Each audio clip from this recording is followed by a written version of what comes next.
मैं आपको आरएसआई का एक ऐसी हिडन टेक्निक बताऊंगा जो आपके ट्रेड्स को 10 गुना बेहतर कर सकती है। आरएसआई सिर्फ इंडिकेटर नहीं है, ये एक पावरफुल ट्रेडिंग वेपन है। आज हम दो हाईली एक्यूरेट आरएसआई की स्ट्रैटेजी डिस्कस करेंगे, जिसमें दूसरी वाली ने मुझे काफी प्रॉफिट बनाकर दिया है। शुरुआत हम बेसिक से करेंगे और एडवांस लेवल तक आरएसआई को एक्सप्लोर करेंगे। जैसे आरएसआई क्या होता है, आरएसआई में ट्रेड कैसे लें, आरएसआई डाइवर्जेंस क्या होता है, और प्राइस एक्शन के साथ आरएसआई को कंबाइन करके हम ज्यादा प्रॉफिट कैसे बना पाएं। सिंपली इसको यूज करने के लिए सर्च करें रिलेटिव स्ट्रेंथ इंडेक्स और इस पर क्लिक करें।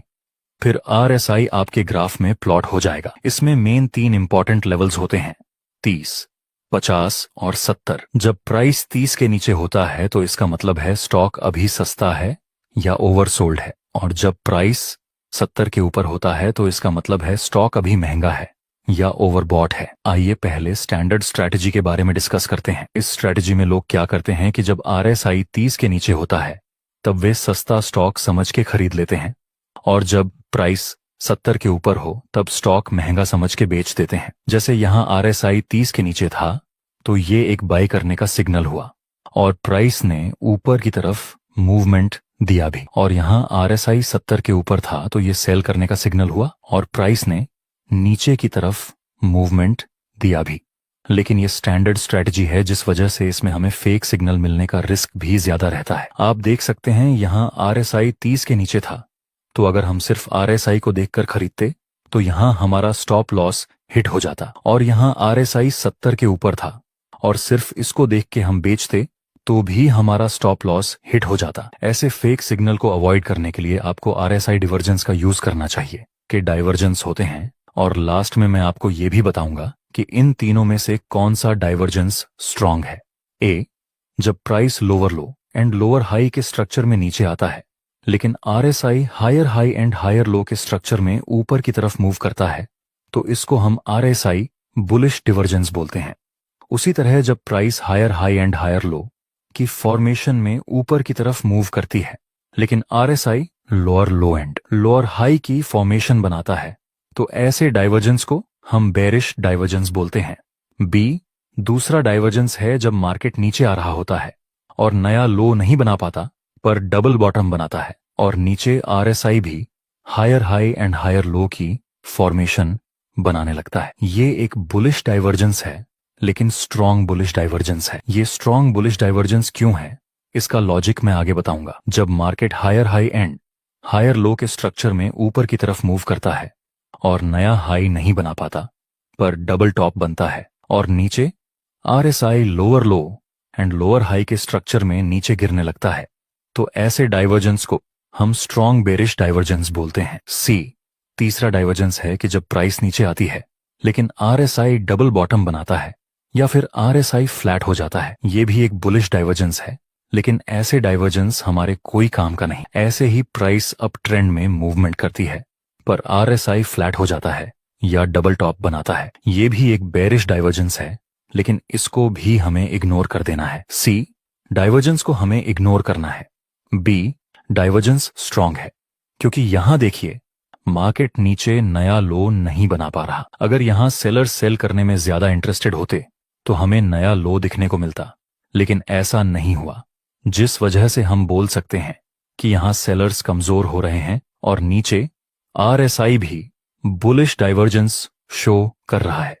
यहां हमें प्राइस में और आरएसआई में दोनों में सेम सिग्नल मिला सेलर्स की वीकनेस का, इसलिए ये एक स्ट्रॉन्ग बुलिश डाइवर्जेंस है। ए, डाइवर्जेंस नॉर्मल है क्योंकि अभी ये प्राइस तो नीचे मूव कर रही है, प्राइस में हमें कोई भी ऐसा सिग्नल नहीं मिला कि सेलर्स कमजोर हो रहे हैं। यहां सिर्फ और सिर्फ आरएसआई में ही सिग्नल मिल रहा है बुलिश डाइवर्जेंस का, इसलिए ये डाइवर्जेंस नॉर्मल है। और सी डाइवर्जेंस में तो प्राइस में भी कोई डाइवर्जेंस नहीं मिलता और आरएसआई भी सिर्फ फ्लैट है, इसलिए ऐसे डाइवर्जेंस को हमें इग्नोर कर देना है।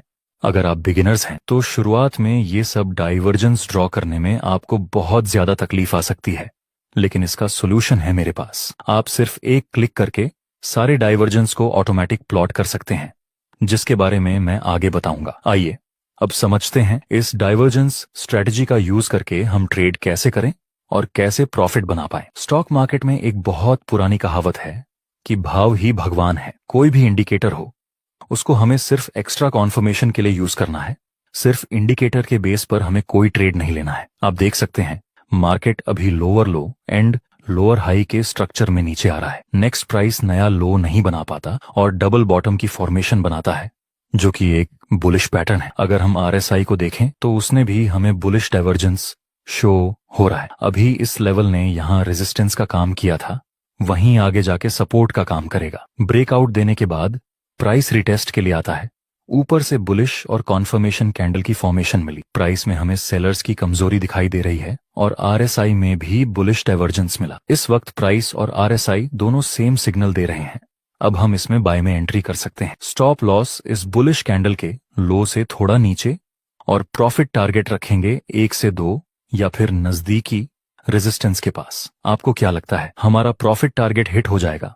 फाइनली हमारा टारगेट हिट हो चुका है। अब कुछ लोग कहेंगे कि ये ट्रेड तो हम सिर्फ चार्ट पैटर्न का यूज करके भी ले सकते थे। ये डबल बॉटम, ये इसकी नेकलाइन का ब्रेकआउट और प्राइस रिटेस्ट करके ऊपर चला गया। ये तो बहुत ही सिंपल था, तो फिर इसमें आरएसआई को यूज करने की क्या जरूरत है? माय डियर फ्रेंड्स, कभी कभी चार्ट पैटर्न्स में भी फेक ब्रेकआउट मिलने के चांसेस रहते हैं, जिसको अवॉइड करने के लिए हम आरएसआई का यूज करते हैं। जैसे आप यहाँ पे देख सकते हैं, अभी प्राइस डाउन ट्रेंड में मूव कर रही है और नीचे डबल बॉटम की फॉर्मेशन मिली। ऊपर से हमें इस नेकलाइन का ब्रेकआउट मिला, तो अगर हम यहाँ बाय में एंट्री करते तो हमारा स्टॉप लॉस हिट हो जाता। पर इसके बजाय हमने आरएसआई का भी यूज किया होता तो हमें साफ दिखता कि अभी आरएसआई न ही ओवरसोल्ड है और न ही कोई बुलिश डिवर्जेंस दे रहा है। ट्रेड लेने से पहले हमने आरएसआई का यूज किया होता तो अभी हमारा जो स्टॉप लॉस हिट हुआ वो नहीं होता। अब आप समझ गए होंगे कि क्यों हमें आरएसआई का यूज करना चाहिए। यहां आप देख सकते हैं